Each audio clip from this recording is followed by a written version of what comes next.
Hey, it's Monica B, creator of HeyMonicaB.com, a blooming resource on Ayurveda, and author of In Your Elements, a blooming Ayurveda guide to creating your best life. Today, I want to talk to you about oils. You might be wondering why Ayurveda uses oils so much and talks about oils so much. Well, I've got 5 tips for you on why we use oils on our inside and why we use oils on our outsides. Oils are very important. So first of all, in our diet, on the inside of our bodies, we want to drizzle oils on our food, cook our food in nice oils because it lubricates our insides. One of the things that we want to avoid in prevention of disease is getting very dry and brittle and breaking down. And oils help that. So oils go into our deepest tissues, they get digested, and they actually turn into really nice nourishment for all of our 7 tissues or 7 dhatus in Ayurveda.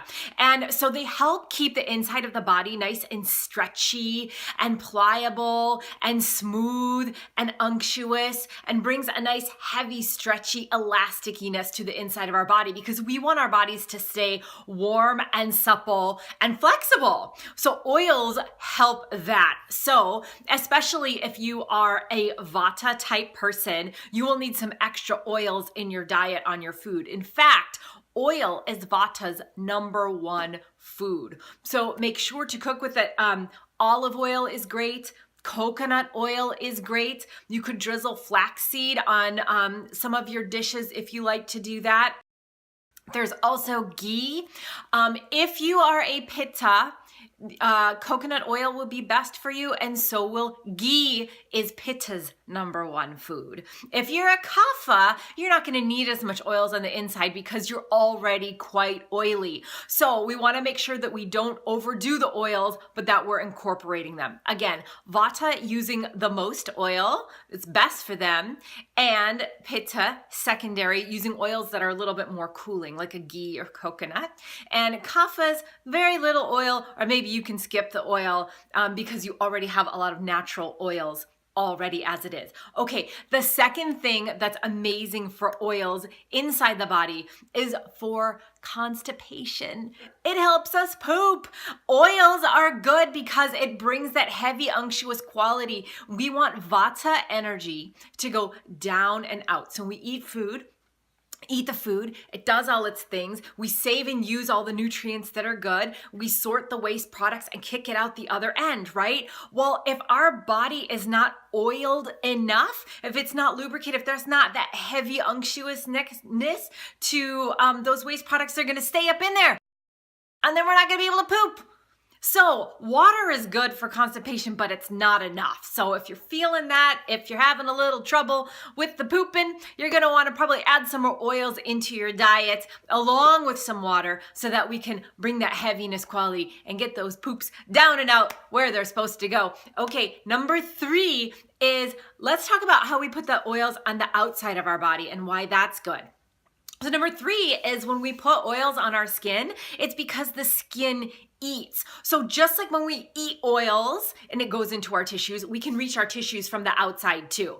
Anything we put on our skin, we should be able to put in our mouth. That's just kind of a rule of thumb for general skincare. So think about that and think about the things that you're putting on your face and on your makeup. If it's toxic to eat, it's going to be toxic for our skin as well. So applying oils on our skin gets to our deepest tissues to keep our tissues toned, strong, flexible, stretchy, keeps them from drying out and becoming too brittle. You will notice that the people who have more oils on their skin, they might be complaining about, they get the blotter tissues, they're like, I'm so oily. But those people that have oils on their skin are the ones that are gonna look youngest, the longest, because that oil is so nice and supple for the skin.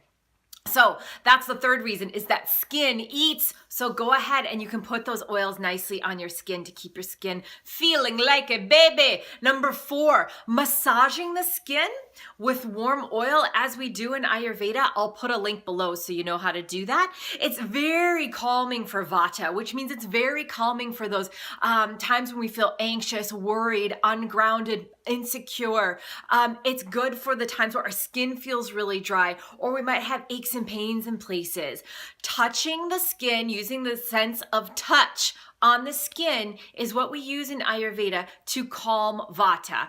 Add to that, putting some warm oil on that skin while using the sense of touch is extremely nourishing and calming and brings that vata mind back to ease and brings our body back to a place where we feel like we're comforted and loved and held and warm and supple instead of cold, dry, brittle, and panicked and racing.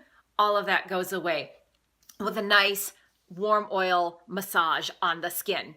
Okay, and number 5, you're gonna really like this one, and we kind of touched on it already, but it's anti-aging. So if you think about, if you know in Ayurveda, we are the same as macrocosm, right? So space, air, fire, water, earth exists all out there. All those 5 elements exist in us too. So I like to use the example of like mud for our skin. What happens when mud gets really, really dry? It cracks, right? But once we add some moisture to it, you can fluff up the mud and you can start to plant seeds in it, things start to grow because it gets nice and supple. Well, the same thing happens when we have really dry skin. And that's why the kaphas look so young for so long, because they have that extra oiliness. Plumps up the skin, makes it nice and supple, makes it nice and fluffy and full of life instead of being dry. So when we use oil on the skin, it helps fill in those cracks and it helps anti-aging. We look so much younger and tend to have a little glow. Do a little test. Put a little bit of oil on your fingertips. It could be almond oil. Good for pittas and vatas. It could be a little bit of sunflower or safflower oil, good for kaphas. And for vatas, you can use a little bit of sesame oil or a little bit of almond oil. You can find all of these at your grocery store. Get the cold or expeller pressed oils. They're like in the cooking section and they don't cost a lot of money. But you can do that. Just put a little dabs on your fingertips and you're going to do this. Tap, tap, tap, tap, tap, tap with some oils on your face. You're going to tap here. And you're going to tap here, and you're going to tap down here, underneath, kind of like underneath that bone, and you're going to kind of press up like this. Good. And then you can do this one right here. And you're going to take your, look how excited I'm bouncing because I'm teaching you to do this. Okay, you're going to take your fingers and your thumbs, and you're going to take the oil, and you're going to trace your jawbone, and you're going to come all the way up to the temples, and you're going to circle around 7 times. You're going to do that 3 times. Ooh, and if you want a little extra burst, I didn't do it 7 times for the sake of keeping the short. Pew, you can fling away all that energy that no longer serves you. And after you do that, see how many people say like, wow, you look like you glow today, because you put a little bit of oil on all the places where all the marma points are and got that jaw, and you're going to feel more alive. Your face is going to feel like it can stretch and smile because you're not all dried out. Those are my 5 tips on why and how we use oils on the inside of our body and on the outside of our body in Ayurveda. If you like this, give it a like and subscribe to my channel on YouTube. I also have a Facebook page with tons of daily inspiration at heymonicab.com. I look forward to hearing about how this works for you, and I look forward to seeing you soon as we keep bringing Ayurveda to life. Mwah.